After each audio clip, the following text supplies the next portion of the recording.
You guys are not gonna believe this, but we're heading to the most exclusive custom fitting facility in the world. That's right, we're going to PXG's Scottsdale National. Now, there are only 3 ways to experience this type of club fitting. The first is you gotta be a member of Scottsdale National, which I'm not because I don't have $1 million. Second, you gotta be a guest of a member, which again, I'm not, but Mr. Parsons did say we should play golf sometime. And third is you book the experience package. Now get this, the experience package has a starting price tag of $30,000. Now am I paying $30,000? No, but PXG's invited us to get to know their newest line of irons and wedges, and I said okay, but only if I could share it with you guys. So I'm taking you inside one of the most amazing exclusive places there is to go to get a full iron fitting of PXG's all new Black Ops and Gen 7 irons, as well as their Sugar Daddy III wedges. So let's get into it. 100 grams.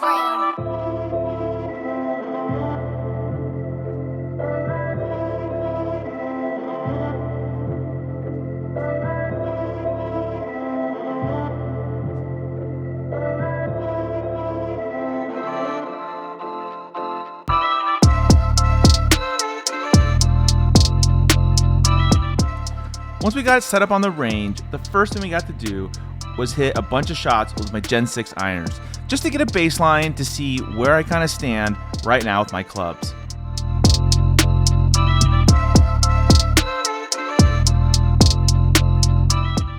Created a titanium in a holster here for the back weighting, which has removed 5 grams of weight.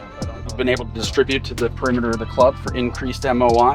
And there's a tungsten toe weight inside of the club head to kind of balance it out, bring the center of gravity right into the middle of the club.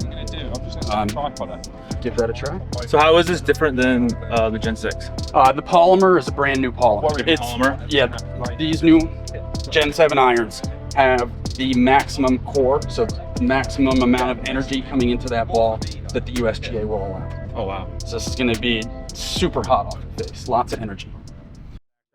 For sure. Oh, very nice. 2 inches over, 40 inches flat. Oh my goodness.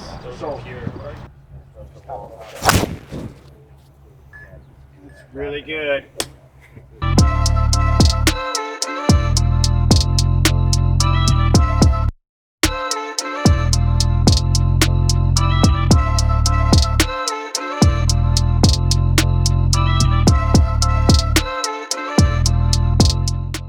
After hitting a ton of impressive shots with the Gen 7 irons, it was now time to check out the new Black Ops irons to find out which irons were best for my game. Let me have you try this, Paul. Bringing a lot of speed, getting 7 iron club head speed up to about 90 miles an hour. So going a little bit stiffer in the shaft here, see if it feels a little bit more stable to you, help you strike it a bit more consistently. There you go.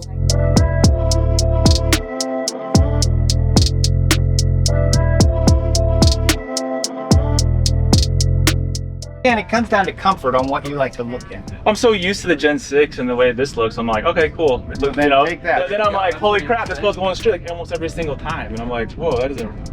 So, if you like the Gen 6, the Gen 7 is this. It has that new polymer on the inside. It's faster. It's the fastest stuff we've ever done. The ball speed comes out almost 2 miles an hour faster with that club, which is going to equate to about 4 or 5 yards. Okay? It's more forgiving because we loaded in a little titanium piece in the back. So we took out 5 grams from the center, redistributed heel and toe. So now it's more forgiving than Gen 6. It goes further than Gen 6. The center of gravity is just a little bit deeper, so it should go just a smidge higher than Gen 6.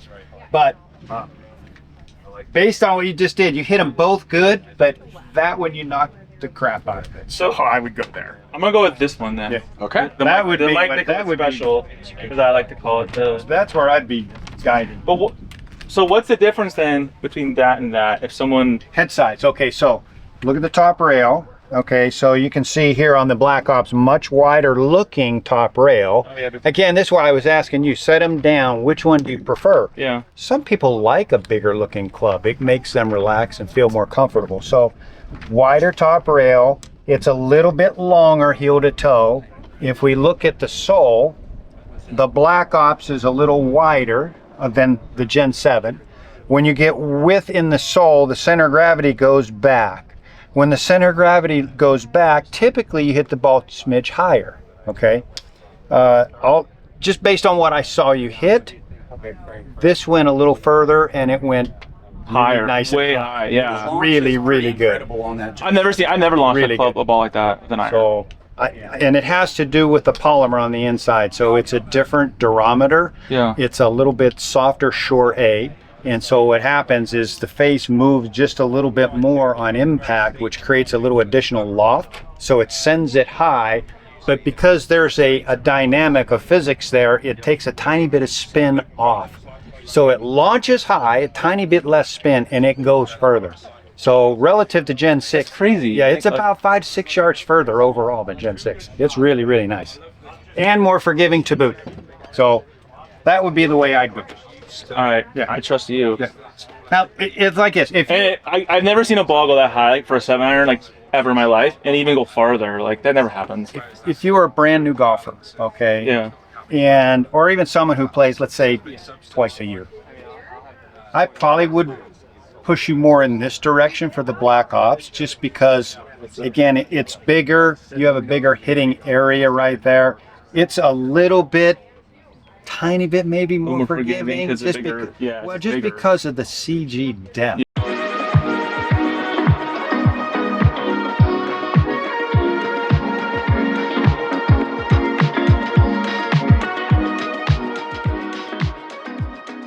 All right, so we already fit you for your irons. A player with some strength and some speed, I mean, an 115 grand shaft. We're just gonna run that into the wedges Interesting. with our Sugar Daddy 3 wedges. Oh, these are new wedges. These are brand new wedges. Yeah, this is our Wow. premium milled wedge, completely forged. And then every edge of this club is completely milled, so it comes out to spec every time. Wow. The grooves are to maximum depth that the USGA allows. And the new wedge, we actually were able to get the grooves a little bit closer together. So we've added a 16th groove. There were 15 on the previous version. There's a lot of grooves, so you can see it too. There's no like extra space. No, they're packed in there. Awesome. We have 3 grinds. We have a BP Bob Parsons grind. We have a S grind, which is like a standard wedge grind, and then a C grind. You can see kind of the shape of the C there. It's gonna allow for the club to glide a little bit more when it's opened up and not engage as much of the bounce. A new sort of shape on the back where we've removed some material here to move it to the edges of the club, so we have higher MOI in these wedges from previous versions.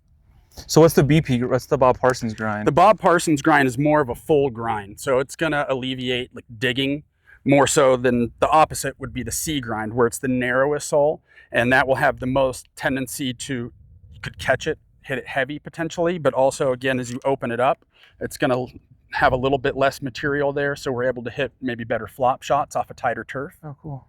And we're gonna have you kind of hit some short shots with all 3. This is really where we're fitting for the grind, how you utilize the club coming into the turf. Again, making sure that we're getting the proper turf interaction.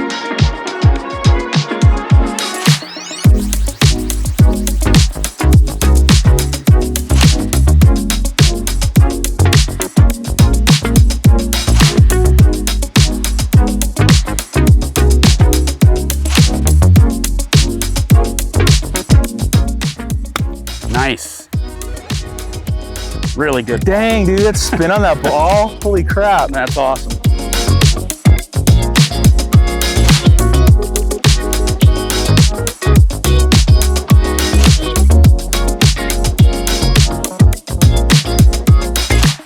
So if you're on the fence wondering if the new PXG clubs are worth the investment, then I would highly recommend just going to PXG to get fitted, because really you have nothing to lose and everything to gain. Guys, I really hope you enjoyed this one. Can you do me a favor and like and comment down below what your thoughts are on these clubs?